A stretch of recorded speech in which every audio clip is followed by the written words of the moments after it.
Middle east में जंग हो रही है। हॉर्मुज ब्लॉकेज से बढ़ते तनाव से भारत पर क्या असर होगा?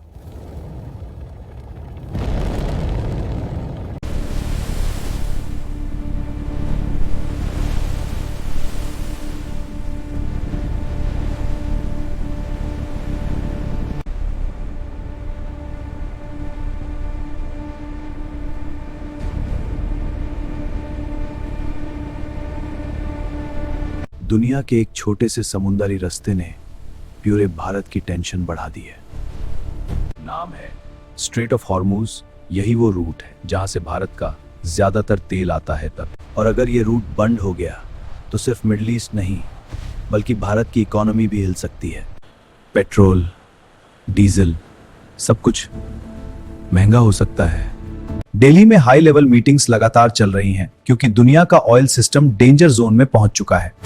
एक छोटा सा सी रूट आज पूरे भारत की इकोनॉमी को चैलेंज कर रहा है। लेकिन सबसे बड़ा सवाल, क्या इंडिया रेडी है? स्ट्रेट ऑफ हॉर्मुज दुनिया के सबसे इम्पोर्टेंट ऑयल रूट्स में से एक है। हर दिन लाखों बैरल्स तेल इसी रास्ते से दुनिया भर में जाता है। भारत भी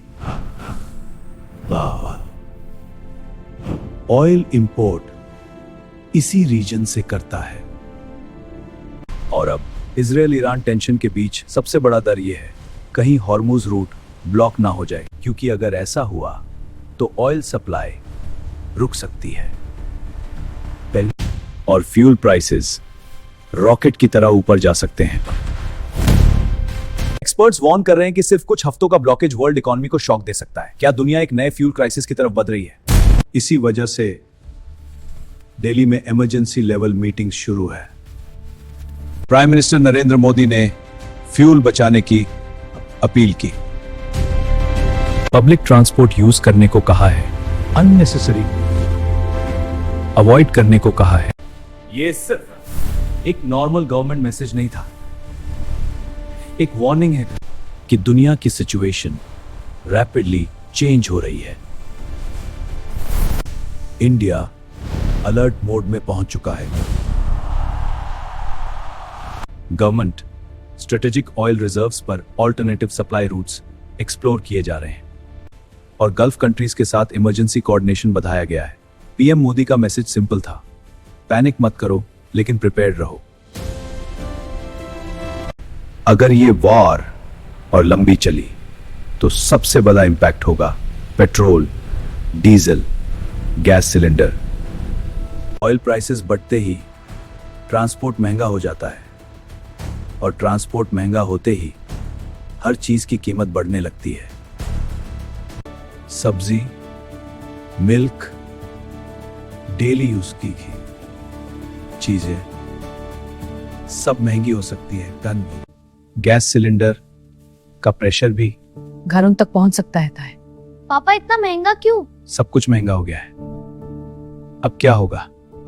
स्टॉक मार्केट पर भी प्रेशर बढ़ सकता है और इकोनॉमी स्लो हो सकती है। एक्सपर्ट्स वार्न कर रहे हैं कि अगर शिपिंग रूट्स अफेक्टेड हुए तो इंडिया की इकोनॉमी पर प्रेशर बढ़ सकता है। फार्मर्स को फर्टिलाइजर सप्लाई का भी कंसर्न हो सकता है। लेकिन गवर्नमेंट का कहना है कि कंटिजेंसी प्लान्स रेडी हैं। सिचुएशन को लगातार मॉनिटर किया जा रहा है। लेकिन सवाल अब भी वही है, इंडिया इस प्रेशर के लिए पूरी तरह रेडी है? इंडिया इस वॉर में ऑफिशियली किसी साइड पर नहीं है। इंडिया का फोकस है इंडिया फर्स्ट। एक तरफ इजराइल के साथ स्ट्रेटेजिक पार्टनरशिप, दूसरी तरफ ईरान के साथ एनर्जी रिलेशंस। इसी बैलेंस को मेंटेन करना आज इंडिया की सबसे बड़ी डिप्लोमेटिक चैलेंज है। पीएम मोदी ने डायलॉग और डिप्लोमेसी की बात की और शिपिंग लेन्स सिक्योर रखने पर जोर दिया, क्योंकि ये शिपिंग लेन्स सिर्फ ऑयल नहीं, भारत की इकोनॉमी भी कैरी करती हैं। रिपोर्ट्स के मुताबिक थाउजेंड्स ऑफ इंडियंस जो गल्फ कंट्रीज में काम करते हैं, उनकी सेफ्टी पर भी गवर्नमेंट क्लोजली मॉनिटरिंग कर रही है, क्योंकि वॉर का सबसे बड़ा इंपैक्ट हमेशा आम लोगों पर पड़ता है। क्योंकि ये सिर्फ इस्राइल और ईरान की वॉर नहीं, ये ग्लोबल इकोनॉमी का प्रेशर पॉइंट बन चुकी है। कि कोरोना के बाद दुनिया एक और अनसर्टेनिटी फेस कर रही है। लेकिन सवाल यह है, क्या इंडिया रेडी है? गवर्नमेंट प्रिपेयर्डनेस दिखा रही है। अगले कुछ हफ्ते बहुत क्रूशियल होने वाले हैं। क्या इंडिया इस ग्लोबल प्रेशर को हैंडल कर पाएगा, या दुनिया एक नए फ्यूल क्राइसिस की तरफ बढ़ रही है? अगर स्ट्रेट ऑफ हॉर्मुज बंद होता है तो दुनिया की इकोनॉमी हिल सकती है, और अगर वार और बढ़ी तो इसका इंपैक्ट हर इंडियन की पॉकेट पर पड़ेगा। इमरजेंसी शायद सिर्फ बॉर्डर पर नहीं बल्कि इकोनॉमी में भी शुरू हो चुकी है। इस सिचुएशन पर आपकी क्या राय है, कमेंट करके जरूर बताना।